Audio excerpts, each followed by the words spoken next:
Welcome to 9+ news. నేను సంగీత. సెక్రటేరియట్లో నేడు అఖిలపక్ష సమావేశం జరగనుంది. తెలంగాణ ఉద్యమకారులను గుర్తించి వారిని సముచితంగా గౌరవించేందుకు ప్రభుత్వం ఏర్పాటు చేసిన ప్రత్యేక కమిటీ ఈ సమావేశాన్ని నిర్వహిస్తోంది. సమావేశానికి అన్ని రాజకీయ పార్టీల నుండి ఇద్దరిసి ప్రతినిధులను ఆహ్వానించారు. ఉద్యమకారుల గుర్తింపుకు సంబంధించిన ప్రమాణాల రూపకల్పన, వారి గౌరవం, సదుపాయాలపై పార్టీ అభిప్రాయాలు, సూచనలు ఈ సమావేశంలో తీసుకున్నారు.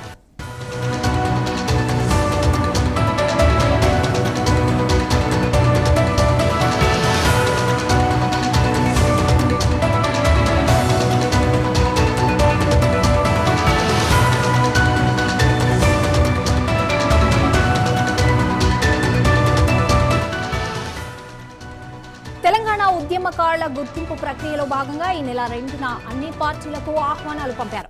సెక్రటేరియట్లో ఉదయం 10:30 ఈ సమావేశం జరగనుంది.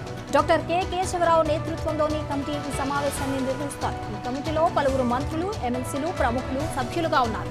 ఇప్పటికే తెలంగాణ ఉద్యమకారుల గుర్తింపు ప్రత్యేక కమిటీని ఏర్పాటు చేస్తూ రాష్ట్ర ప్రభుత్వం జీవోను జారీ చేసింది. ఉద్యమకారుల త్యాగాలకు, సేవలకు అధికారిక గుర్తింపు ఇవ్వాలనే లక్ష్యంతో ఈ ప్రక్రియను ప్రభుత్వం చేపట్టింది. అమరుల కుటుంబాలు, ఉద్యమంలో బాధితులైన వారికి గౌరవం కల్పించడమే ఈ కమిటీ ప్రధాన ఉద్దేశం. ఈ కమిటీ ఉద్యమకారులను గుర్తించడానికి స్పష్టమైన ప్రమాణాలను రూపొందించి జాబితా సిద్ధం చేసి ఆపై వారికి ఎలాంటి గుర్తింపు, గౌరవం, సౌకర్యాలు కల్పించాలనే దానిపై ప్రభుత్వానికి సిఫారసులు చేయనుంది.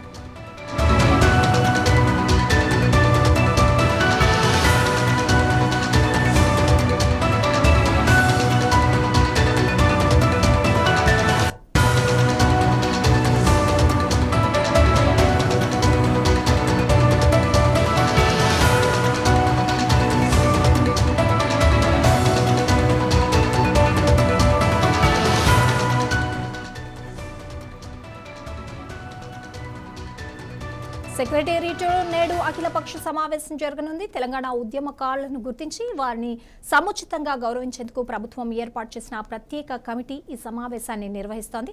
దీనికి సంబంధించి మరిన్ని డీటెయిల్స్ మా ప్రతినిధి రాజ్ కుమార్ అందిస్తారు. రాజ్ కుమార్. సంగీత, గుడ్ మార్నింగ్. సో ఈరోజు సచివాలయంలో తెలంగాణ ఉద్యమకారుల గుర్తింపు కమిటీ అఖిలపక్ష భేటీ అవుతుంది. ఈ కమిటీకి ప్రభుత్వము వచ్చేసి డాక్టర్ కె కేశవరావును అధ్యక్షుడిగా, కమిటీ చైర్మన్ గా నియమించిన విషయం మనకు తెలుసు.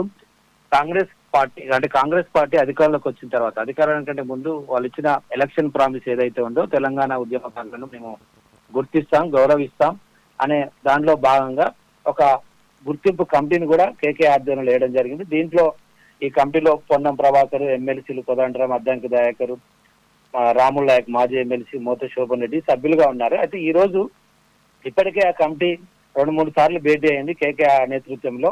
వాళ్ళందరూ కూడా ఒక డిస్కషన్ అయితే జరిగింది విధి విధానాల మీద. మొదటగా ఆ కమిటీ భేటీ అయింది. ఆ తర్వాత ఈ రోజు ఆల్ పార్టీ మీటింగ్ కోసం ప్లాన్ చేస్తున్నారు. రాజకీయ పార్టీలు అన్నింటినీ, అంటే మన రాష్ట్రంలో ఏ పార్టీలు అయితే గుర్తింపు పొందున్నాయో, Congress, BRS, BJP, MIM, CPM, CPI, TDP, YCP, AAP, BSP, ఇంకా ఏవైతే గుర్తింపు పొందిన రాజకీయ పార్టీలను దాదాపు 10 పార్టీలను, దానికి సంబంధించిన ప్రతినిధులను, ఒక్కొక్క పార్టీకి 2 ప్రతినిధులను ఇవాళ ఆహ్వానించారు సెక్రటేరియట్ లోకి. 10:30 ప్రాంతంలో ఈ మీటింగ్ అనేది, ఆల్ పార్టీ మీటింగ్ జరుగుతుంది. దీని యొక్క ఎజెండా, దీని యొక్క ముఖ్య ఉద్దేశం ఏంటంటే ఈ పారదర్శకంగా గుర్తింపు చేయాలి. తెలంగాణ ఉద్యమంలో ప్రత్యక్షంగా, పరోక్షంగా పాల్గొన్న ఉద్యమకారులను మరియు అమరవీరుల కుటుంబాలను గుర్తించాలి. గుర్తించిన తర్వాత వాళ్ళకి ఎలాంటి గౌరవం ఇవ్వాలని దాని మీద ఈ రోజు డిస్కషన్ జరుగుతూ ఉంది. మొత్తం 4 కేటగిరీలుగా చేశారు. మొదటి ప్రాధాన్యత వచ్చి ఉద్యమంలో ప్రాణాలు కోల్పోయిన అమరవీరులను వాళ్ళ జాబితా తీయాలి. 2వ కేటగిరీ వచ్చేసి ఉద్యమంలో గాయపడిన వారి కేటగిరీ. 3వది వచ్చేసి జైలుకి వెళ్ళిన వారు మరియు పోలీసు కేసులు ఎవరైతే వారి మీద ఉన్నాయో ఆ జాబితా, ఆ కేటగిరీ. మన తెలంగాణ రాష్ట్రంలో ఎవరెవరైతే జైలుకి వెళ్లారు, పోలీసు కేసులు ఎదుర్కొన్నారు, అది 3వ జాబితా. 4వ కేటగిరీ వచ్చేసి క్షేత్రస్థాయిలో ఎవరైతే ఉద్యమంలో పాల్గొన్న ఉద్యమకారులు, ఎవరైతే ఉద్యమానికి సపోర్ట్ చేశారో, రోడ్ల మీదకి వచ్చి ఇబ్బందులు పడ్డారో, ఒక ఎగ్జాక్ట్ గా ఒక పారదర్శకంగా ట్రాన్స్పరెన్సీ జాబితా కోసం ప్లాన్ చేస్తున్నారు. ఈ 4 కేటగిరీలను మొదటగా ఈ కమిటీ చేస్తా ఉంది. దీని మీద ఒక ఎజెండా ఇవాళ తయారు చేస్తున్నారు. ఎలా గుర్తించాలి, ఈ తెలంగాణ ఉద్యమకారులను ఏ రకంగా గుర్తించాలనేది వాళ్ళ అఖిల పక్షం దగ్గర నుంచి వాళ్ళ సలహాలు సూచనలు వాళ్ళు తీసుకోబోతున్నారు. అంటే ఇందులో కొంతమంది జర్నలిస్టులు కూడా ఉన్నారు. సో జర్నలిస్టులు కావచ్చు, తర్వాత ఆర్టీసీ సింగరేణి కార్మికులు, తర్వాత మేధావులు, విద్యార్థులు, తెలంగాణ ఉద్యమంలో ఎవరైతే ఈ పాల్గొన్న ఈ కేటగిరీస్ ఉన్నాయో వీళ్ళ మీద ఒక స్క్రూటీని, ఒక జాబితాను తయారు చేసి ఒక కమిటీ ఒక రిపోర్ట్ తయారు చేశారని ప్లాన్ చేస్తూ ఉంది.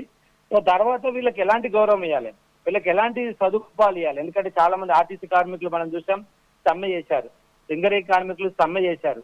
వాళ్ళు చాలా కోల్పోయారు, ఉద్యమంలో భాగంగా చాలా మంది కోల్పోయారు, కొంతమంది ప్రాణాలను కోల్పోయారు, ఆత్మహత్య చేసుకున్నారు.